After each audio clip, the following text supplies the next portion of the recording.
प्यारे बच्चों, गत वीडियो में हमने हिंदी व्याकरण के अंतर्गत वर्ण व्यवस्था पर चर्चा की थी। आज एक नया उप विषय लेकर मैं आपके सामने प्रस्तुत हूँ। मुझे आशा है कि आप मेरी बातों को ध्यानपूर्वक सुनेंगे और मनन करेंगे। देखिए प्यारे बच्चों, आपके सामने कुछ अक्षर हैं, जैसे र जमा अ, म जमा अ।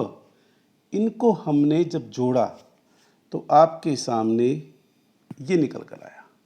इसी प्रकार ब जमा अ, ल जमा अ, क जमा अ, इनको जोड़ा तो क्या निकल कर आया? बालक। ये निकल कर आया। फिर है क्या ये?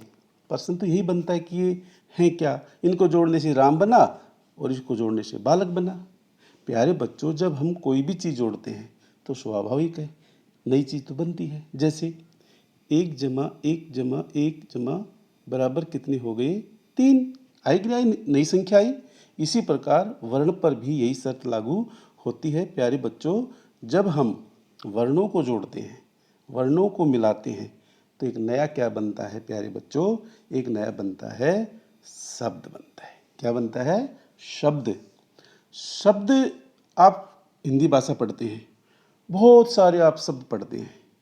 प्यारे बच्चों, शब्दों को गिनना, शब्दों की गिनती करना असंभव है।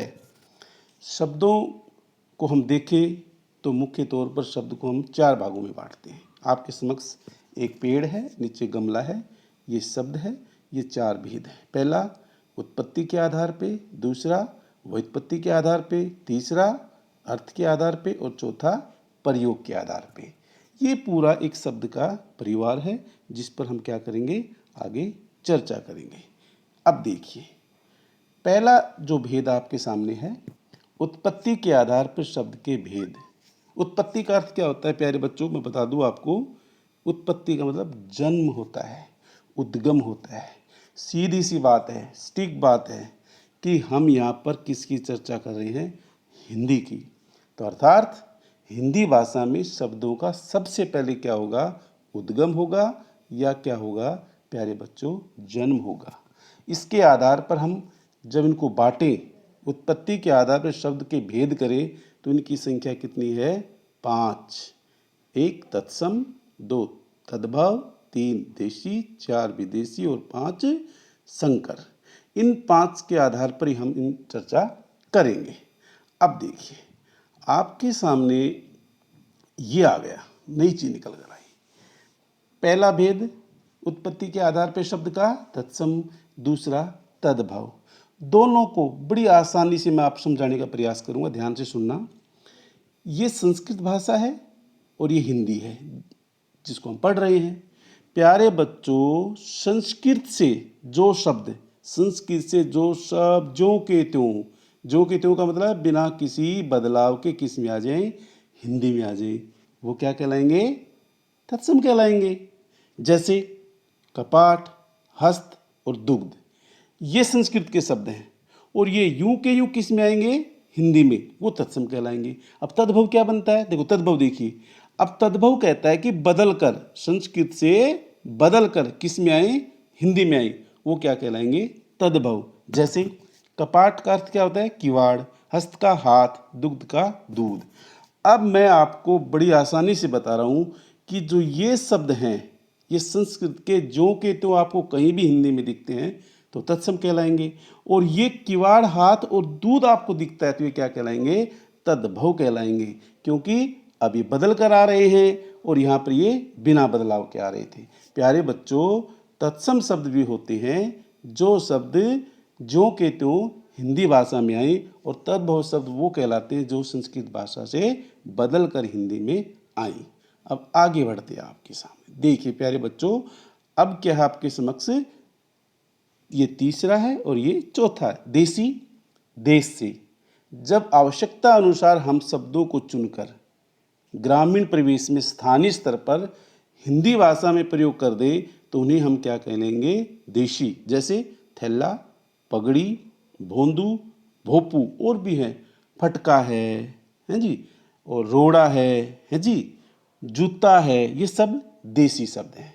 विदेशी, जो शब्द विदेशी भाषा से लेकर किस में प्रयोग कर दें, हिंदी में, उसे हम क्या कहेंगे, विदेशी। जैसे फारसी की हो गई, चीनी भाषा है, अंग्रेजी भाषा है जी, फ्रेंच है, जापानी है, बहुत सारी भाषाएं हैं। जैसे स्कूल, कानून, दरोगा, चाय और आवाज़, ये शब्द क्या है, विदेशी। इसी प्रकार हम टिकट है, रेल है, खूबसूरत है, ये शब्द भी विदेशी हैं। तो जो शब्द देश से लेकर हिंदी में आए उसे देसी, और जो शब्द विदेशी भाषा से लेकर हिंदी में आए उसे क्या कहेंगे प्यारे बच्चों, विदेशी शब्द कहते हैं।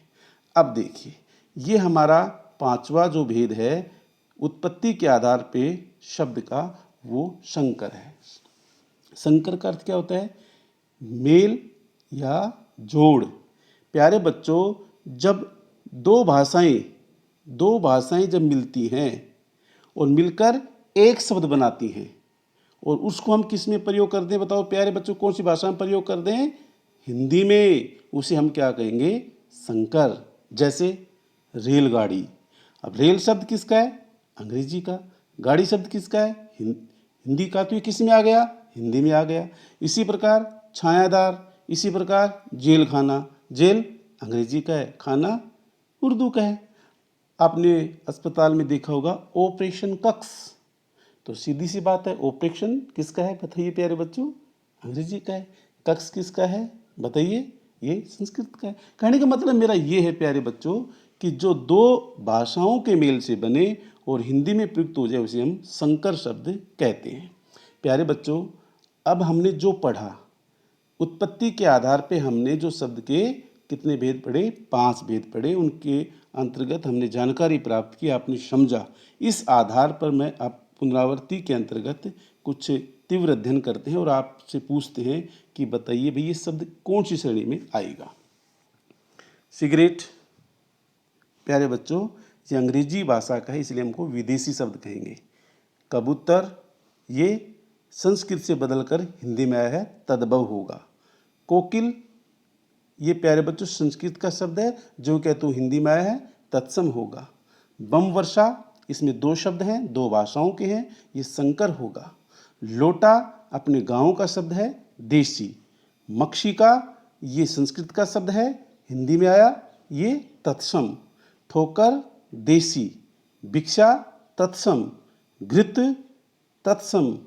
बेडोल, संकर। कॉलेज, विदेशी। और मशीन, विदेशी। प्यारे बच्चों, आज हमने उत्पत्ति के आधार पे जो शब्द के भेद हैं उन पर हमने क्या की है, चर्चा की है, और मुझे पूरा विश्वास है कि प्यारे बच्चों आपने ये बातें ध्यानपूर्वक सुनी है, मनन की है। अब आपको एक इनकी टेबल बनानी है, उसमें ढेर सारे शब्द लिखने हैं और छांटने हैं, तत्सम, तद्भव, देशी, विदेशी और संकर। मुझे पूरा विश्वास है कि आपको आसानी से ये उप विषय समझ में आया होगा। प्यारे बच्चों, आपका बहुत बहुत धन्यवाद।